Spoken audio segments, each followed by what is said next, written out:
इस पार्टी का हो चाहे उस पार्टी का हो, कोई पंजाब के हक के बारे में बात ही नहीं करता था। जो बातें अभी धालीवाल साहब ने की वो बातें वो भी कर सकते थे लोकसभा के अंदर, आपकी आवाज वो भी उठा सकते थे, आपके लिए वो भी लड़ सकते थे। उनको परवाह ही नहीं थी आप लोगों की, उनको शायद पता ही नहीं था कि आपकी ये समस्याएं हैं, उन्होंने कभी चिंता ही नहीं की आप लोगों की। आम आदमी पार्टी आप लोगों की पार्टी है, आपके बीच से निकले हुए लोग हैं हम लोग, हमें आपकी समस्याएं पता हैं, इसलिए हम आपकी समस्याओं के ऊपर काम करते हैं। तो आज मैं 1 साल पहले जब आया था, मैंने कहा था मैं आपसे वोट मांगने नहीं आया, आपकी समस्याओं का समाधान करने आया हूं।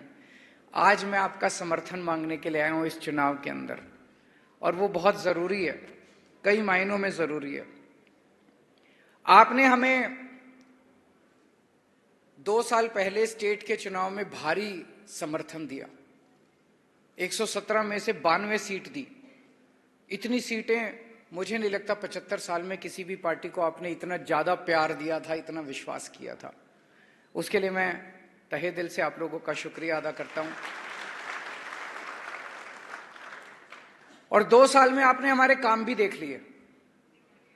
हमने जितने काम कहे थे एक एक करके सारे पूरे करते जा रहे हैं। बिजली फ्री हुई कि नहीं हुई? हो गई ना बिजली फ्री, घर की बिजली फ्री हो गई ना, बिजली फ्री हो गई। सोच सकते थे कि बिजली फ्री भी हो सकती है? ये एक जादू की तरह है, केवल दिल्ली और पंजाब के लोगों को फ्री बिजली मिल रही है, बाकी पूरे देश में कहीं नहीं मिल रही। केवल आम आदमी पार्टी फ्री बिजली देती है। कहां से देते हैं? हमारी जेब से तो देते नहीं, पैसे बहुत लगते हैं, इतने पैसे तो है नहीं हमारी जेब में। वही पैसा है, कोई नया टैक्स भी नहीं लगाया, उतना ही टैक्स लग रहा है आप लोगों के ऊपर, थोड़ा कम ही लग रहा होगा, हमने कोई नया टैक्स नहीं लगाया। उसी पैसे को बचा के जो पहले पैसा भ्रष्टाचार में चला जाता था, उसी पैसे को बचा के आप लोगों को बिजली फ्री कर दी हम लोगों ने। मोहल्ला क्लिनिक बन रहे हैं नहीं बन रहे हैं? बने कुछ मोहल्ला क्लिनिक अमृतसर, अच्छे हैं कि नहीं है? बढ़िया है कि नहीं है? मोहल्ला क्लिनिक में शानदार मोहल्ला क्लिनिक, फ्री दवाइयां मिल रही है, फ्री इलाज मिल रहा है, फ्री टेस्ट हो रहे हैं। और अब सरकारी स्कूल शानदार बनने लगे। सबसे पहला अमृतसर का सरकारी स्कूल मेरे को याद है, स्कूल ऑफ एक्सीलेंस। देखने गए आप लोग? देखा किसी ने? स्कूल ऑफ एक्सीलेंस बना, शानदार सरकारी स्कूल बन रहे हैं पूरे पंजाब के अंदर। शुरू हुआ है अभी, 2 ही साल हुए हैं, 2 साल ज्यादा नहीं होते। 75 साल का जो इन्होंने गंद फैलाया है, 75 साल जो इन्होंने खराब किया है, वो थोड़ा टाइम तो लगेगा उसको ठीक करने में, लेकिन इन 2 साल के अंदर आपको इतना यकीन हो गया होगा कि इन लोगों की नीयत साफ है, अच्छे लोग हैं, ईमानदार लोग हैं, पंजाब की तरक्की करना चाहते हैं। सारी ठीक होगी। 3 साल और अभी बाकी हैं। इन 3 साल में हर मोहल्ले में मोहल्ला क्लिनिक बना देंगे, सारे स्कूल ठीक कर देंगे, और भी जितने वादे थे आपका, पानी का, सीवर का, वाघा बॉर्डर का, सारे काम करेंगे हम लोग। जितने कामों का हम लोगों ने वादा किया है सारे काम करेंगे।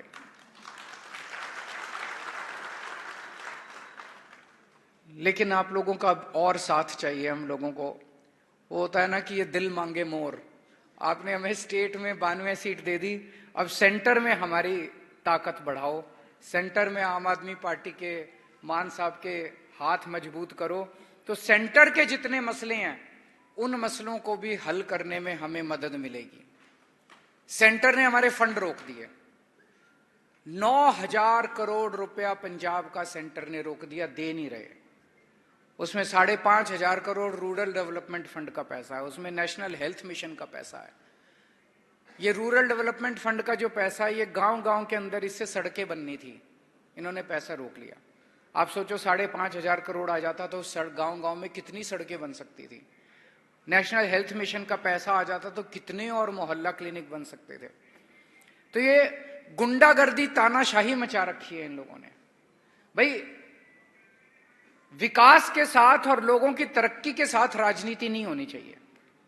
चुनाव में आप राजनीति कर लो, चुनाव में आपको जो कहना है कह लो, चुनाव में आपको जो, लेकिन एक बार चुनाव जीत गए, आम आदमी पार्टी की सरकार बन गई, उसके बाद अगर केंद्र सरकार पैसा रोकती है, ये उनके पिताजी का पैसा थोड़ी है, ये तो आप ही का पैसा है, पंजाब के हक का पैसा है, पंजाब के लोगों का पैसा है, वो रोक के बैठे हुए हैं। ये ठीक नहीं है। ये तानाशाही है, ये गुंडागर्दी है। ये एक तरह से ये कह रहे हैं हमें वोट नहीं दोगे तो हम तुम्हारा पैसा रोक लेंगे। ये क्या बात हुई? हमारे देश का पैसा आप कैसे रोक लोगे? आप लोगों ने हमें 92 सीट देके जिताया। विधानसभा के अंदर हम कानून बनाते हैं, गवर्नर कानून पे साइन करने को मना कर देता है। अभी इतने सारे बिल गवर्नर लेके बैठा है, फिर फायदा क्या हुआ? ये तो गुंडागर्दी कर दी कि हमें जिताओगे तभी हम बिल पास करने देंगे, हमें नहीं जिताओगे तो। ये तो ठीक नहीं है। ये तो देश के साथ खिलवाड़ कर रहे हैं ये लोग कि एक पार्टी वन लीडर। ये करना चाहते हैं कि पूरे देश में बस बीजेपी होनी चाहिए, बाकी और किसी को हम काम ही नहीं करने देंगे। आज अकेले भगवंत मान केंद्र सरकार से लड़ रहे हैं। अगर आपने 13 एमपी जिता दिए तो इनके 13 भगवंत मान के 13 हाथ हो जाएंगे। फिर ये 13 लोग जाके लड़ेंगे केंद्र सरकार से, तो आपके मसले, केंद्र सरकार के साथ जो मसले हैं वो जल्दी जल्दी समाधान होना चालू होंगे कि नहीं होंगे?